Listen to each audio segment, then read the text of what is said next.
Oh, go ahead. The way I understand my constitutional obligations, pursuant to the 6th and 14th Amendments of the United States Constitution, the corresponding sections of the Georgia Constitution, I'm required to make a full and complete statement to the court.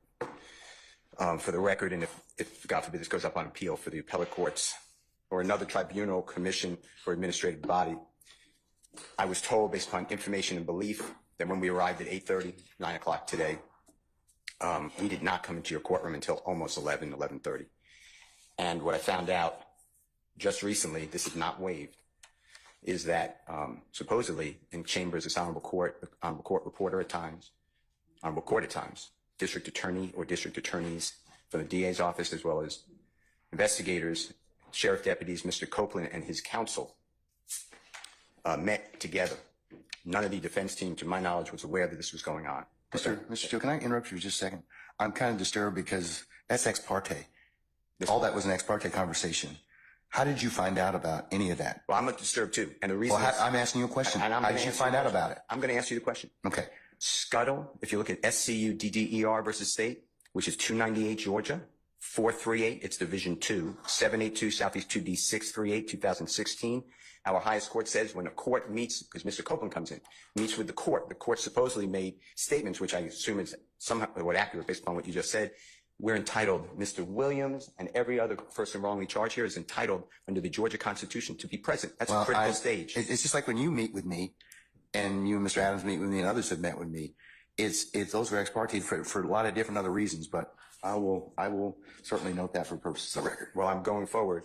What I was told was that Mr. Copeland said, and you haven't answered my question yet. I'm not going to answer that question. You're not? No, I will not answer that question. Why will you not answer that question? Because I want to make sure that what I say is accurate, and I'm not trying to get No. anybody else. I'm asking you, how did you get this information? I'm not telling the court. What I'm saying is based upon information. Okay, well, listen, if you don't tell me how you got this information, then you and I are going to have some problems. We can have it. I have problems right now. Okay, I know. Look, I don't want to know about your problems, okay, at this point in time. All I'm asking you at this point in time is, how did you come upon this information? Look, if the case gets reviewed, the record's going to be available for our appellate court and for whatever reason. But it's disturbing that somehow you have surreptitiously gotten information in regards to the court's private ex parte conversation with a party. I mean, a party, yes. A witness who was sworn in Friday. The court's telling. This is what I was told. If this is not true, not true. This court handed Mr. Copeland. Tell me how you got the information. Listen, whatever you want to do. Tell me how you got the information, then we can go ahead and go forward. And I hope this concerns the court. It concerns me that you have proprietary information. Why is it or proprietary? Information that you should not be having that was ex parte. Why? With a party. Why? State of Georgia. How about the witness? If that's true, what this is coercion, witness intimidation, ex parte communications that we have a constitutional right to be present for. So I understand that you're upset towards me, but I don't know what I did. Mr. Steele, I still want to know, how did you come upon this information? Who told you? What I want to know is, why wasn't I there? Why? Sir, I'm going to hold you in contempt if you don't tell me who tell me who this information was coming from. I don't want to be held in contempt. Well, I'm not answering that question. That's attorney-client privilege information. I am not attorney-client privilege. Unless you were in my chambers, that's the only way you can figure out. I am telling you. I tell you what, I'm going to give you 5 minutes. If you don't tell me who it is, I'm going to put you. I'm going to put you in contempt because that is not attorney-client privilege. Attorney work product privilege. I am not. How did you get that information supposedly from my chambers? Did somebody tell you? I'm not. You should have told me. You got 5 minutes. Well, I don't need it. I want to continue. This is what I was told. Mr. Copeland made statements that he admitted to killing Donovan Thomas and was. Don't take my notes. No. You all are really getting yourselves cross purposes at this point in time. Sir, I'm telling you. You are at this point in time. You made some things out of nothing. I think that you're on very precarious ground at this point in time. So I'm telling you at this point in time. He's in custody. We're going to go ahead and start. You can represent Mr. Williams. That's okay. That's fine. I'll take up the other stuff as needed, but I'm not going to take it up right now. Well, this is just into our newsroom. Judge Earl Glanville will no longer oversee the YSL RICO trial. According to court documents, Glanville is now recused from this trial. This is what we know. This comes after the judge held an ex parte meeting with key witness Kenneth Copeland, who's also known as Lil Woody. This took place in June. This controversial meeting was held without defense attorneys. Previously, Glanville denied 3 motions for his recusal or disqualification from the case. Well, tonight, there was no update on when this trial could resume. Hello everyone, so let's go to the North Gauteng High Court. So guys, the video you just watched is of a judge in a case of Young Thug, YSL type of situation going on in the United States. And his name is Will Glanville. And Judge Glanville was caught wanting. How was he caught wanting? He was colluding with the state. He held a private meeting with the state without the defense. And so the defense found out about this collusion. And of course, the lawyer for Young Thug then brought this matter before Glanville, who was very defensive, so much so that, as you already saw in the video, the judge did not take kindly to the accusation, as he called them, so much so that he even charged him with contempt of court and threw him in jail for how many days? Is it 90 days or something like that in the United States? And of course, the lawyer was subsequently released because it was baseless, this contempt of court, because anyways, the complaint was already laid and the public was already making a noise, and public confidence was getting lost in the judiciary because of Judge Glanville. As a result, he was found wanting by a board. I don't know what it's called in the United States. Here, I guess it's a JSC, the Judicial Commission. Oh yeah, JSC, let's just put it that way. So the JSC then felt that he should be recused, and he was recused so that they can restore public confidence in the judge. Now, why am I saying this? This I am saying because it looks very, very similar to what is going on in the North Gauteng High Court. And I have said this before. This case is an unfair trial. The judge that is presiding over this matter is biased. And there is no way that the 5 people that are accused of killing Senzo Mewa are having a fair trial. And therefore, one is indeed tempted to assume that there is collusion between the state and the judiciary in this matter, meaning there's collusion between Mr. Baloyi and his team together with Judge Rada.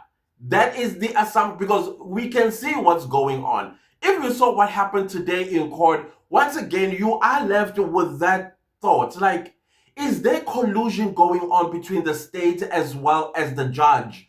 Because the judge, this is my assumptions, right?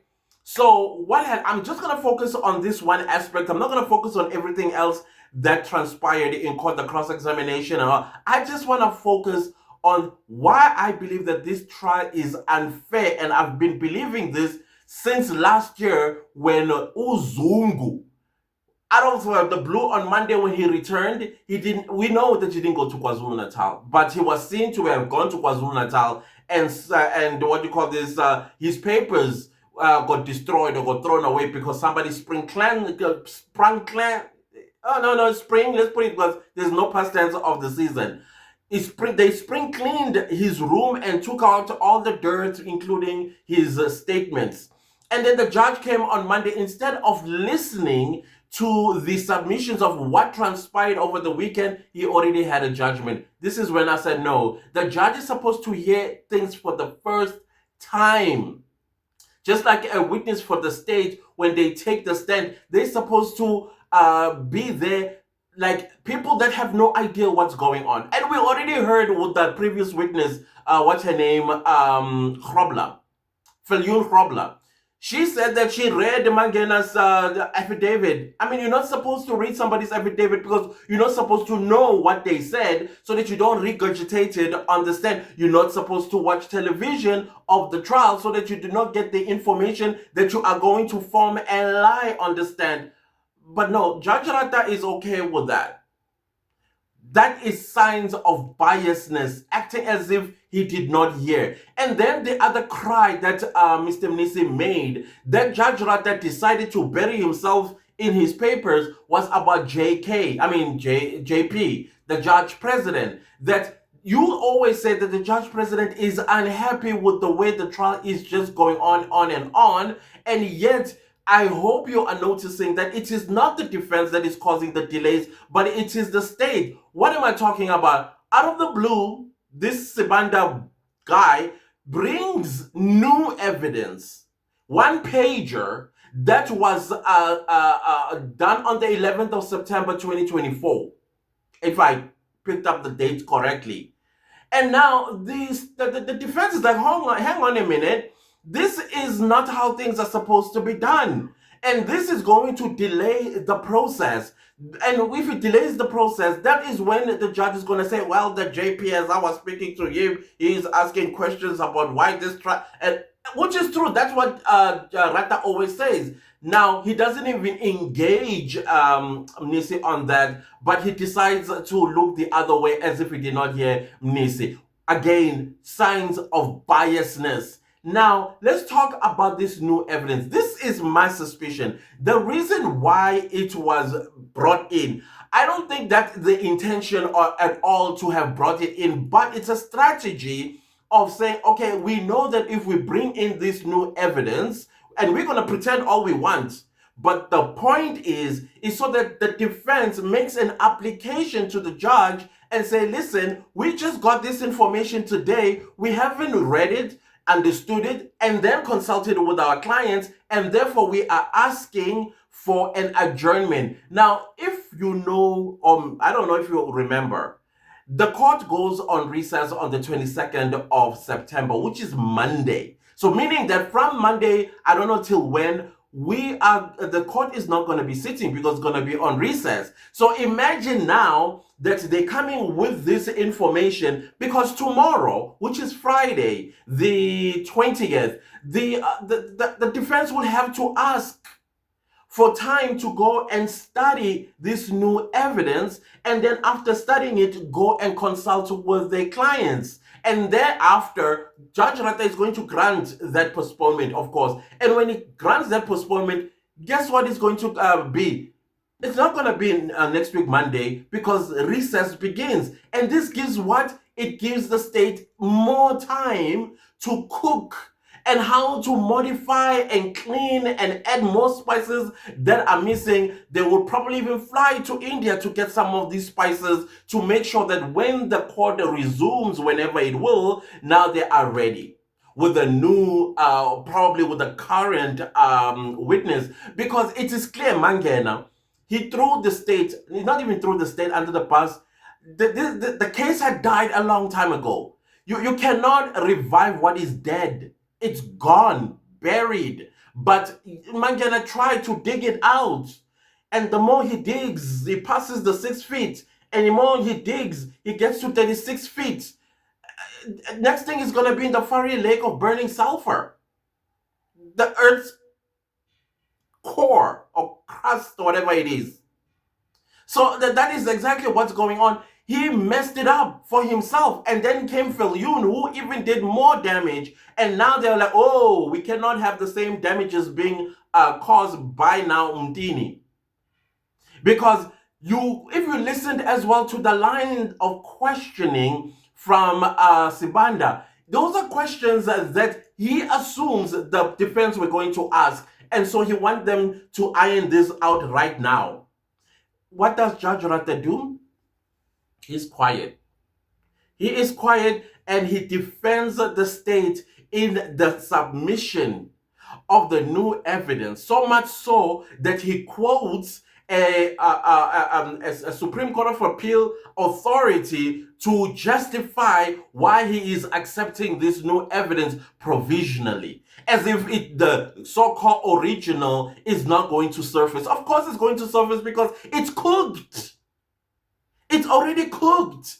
The only thing that they wanted to do by coming with one page is so that the defense, because that is what the state wants the defense to do, to play on their hand by getting a postponement so they get more time. I think the recess this time around is 2 weeks or something like that. They will have 2 or 3 weeks of cooking, with the assistance, of course, of the judge who said, okay, is that the strategy? Okay, it sounds great. This is what I'm going to do. I'm just going to quote them an authority that is so persuasive that they cannot argue with me. And if they do, I am going to charge them with contempt of court, just like Will Glanville did to Young Thug's lawyer.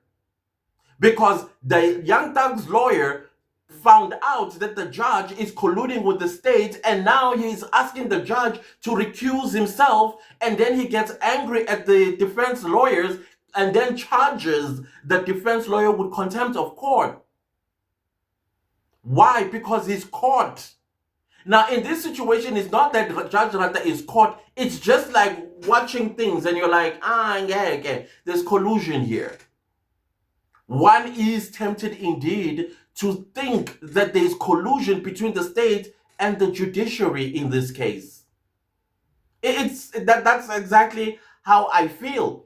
Look at towards the end of the day when Judge Rata does exactly what Will Glanville did to Young Thug's lawyer, threatened her with contempt of court when she is submitting to the judge that this is trial by ambush. No, he goes and says, I will charge you with contempt, because he made an order already that he will accept this one pager, which after the break turned out to be 29 pages. But 29 pages were not mentioned by Sibanda. I heard Sibanda say, oh, it's just one page. It's just one page. Now, where the other 28 pages come from? And the judge does not say, wait, Mr. State, before break, you said it's one page. I have before me 26 pages or 28 pages, and yet there's 29 pages. He doesn't take the state to task about that. Now, what I also found was quite interesting for me in my observations is that when he was arguing with Mr. Mnisi regarding the admission of the new evidence, he ordered that they continue. He will accept it provisionally, right? So as Sibanda was busy with his evidence in chief with Ntini, Judge Rata asks for time before long break. It is 20-1 and he says, no, we'll come back at 2. So meaning that he realized his wrongdoing, but he's not going to say, okay, guys, I think I was wrong with this, but I'm still going to continue with holding this information provisionally, but I was wrong in my interaction with Mnisi. And so he cuts the what do you call this, the chief evidence in chief by allowing an early long adjournment.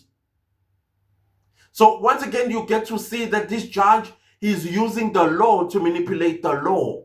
He's using the law to manipulate the rules of the court. He's using the law to also hijack the rights of a fair trial to the accused. Once again, saying that these Supreme Court of Appeal judges, this is what they said, that a fair trial is not only for the accused, but also for the prosecutor or the state. Section 35 of the Constitution is clear. It is for the accused.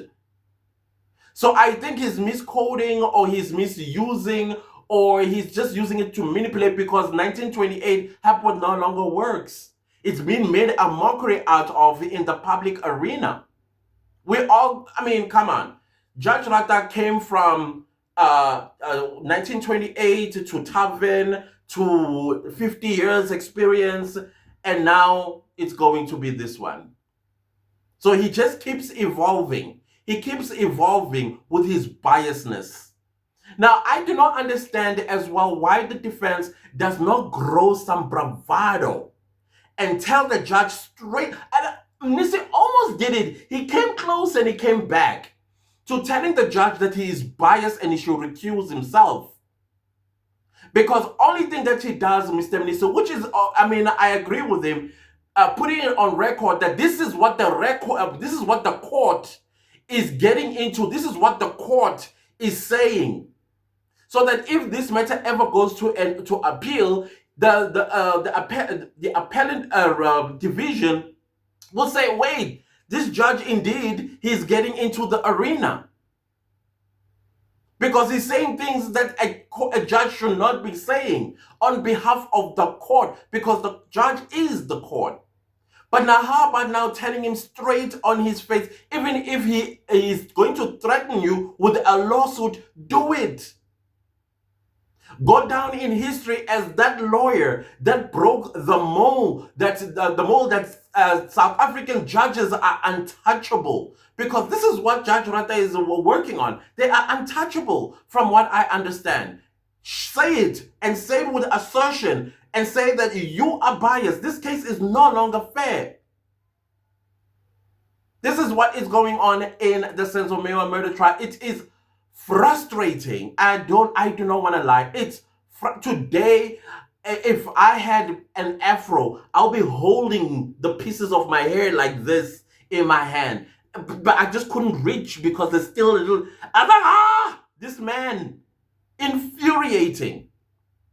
He's exactly like William Glanville of the Young Thug trial that is happening in the United States. So what do we do in a case like this? Because tomorrow, the defense has no any other choice but to ask for postponement so that they can go and study. Yes, they may have tonight. But what about consulting with their clients? Is that enough? I mean, even you can hear Sibanda say, oh no, it's not going to even take 30 minutes. Trial by ambush. Wants them to be quick so that they don't have a chance to pin this man that just took the stand and question him so that the what do you call this? The accused, they have a fair hearing. There are so many things that are wrong in this trial. This is dead and gone, and yet we are still being subjected. The taxpayer is still being subjected to taking out more money on this wastage. It's sad. It is sad, and I will keep saying this. We are witness miscarriage of justice right before our eyes. We might not be experts, but we're not stupid either. We guard our taxes with everything that we've got. And we are saying that, listen, why this judge doesn't cut this bull? It doesn't. Anyways, guys, I don't know. That's just my thoughts about what I observed. I see everything else that took place today. Great job that was done by all the defense lawyers. Yes, only Mr. Numale did not cross-examine because he said he does not have any questions. Or what do you call this in this part of the trial, which is okay. I think everything was covered. The processes were covered, the credibility was covered, as well as the technicalities of everything were covered. Mshololo coming to clean everything. She did a great job there as well. But other than that, there's nothing else to say, except to say I think tomorrow there will be a postponement. But this postponement is going to carry over to the resumption of the High Court after the recess. And that this gives the state exactly what they've always wanted, more time. So they can go buy more spices that don't exist in South Africa. That's just this is just my opinion. Take it, leave it, whatever. Yeah, let me just say goodbye right now, guys. Please make sure that you give this video a like and also subscribe to the channel, and make sure to click the bell notification so that you get notified every time I upload a new video. Thank you all so much for the super thanks. I highly appreciate them. I do. Thank you for the super thanks. It really does support the channel financially. I highly appreciate you guys. And let's see what happens tomorrow. Let's see if they will continue. I doubt it. I'll see you tomorrow. Bye.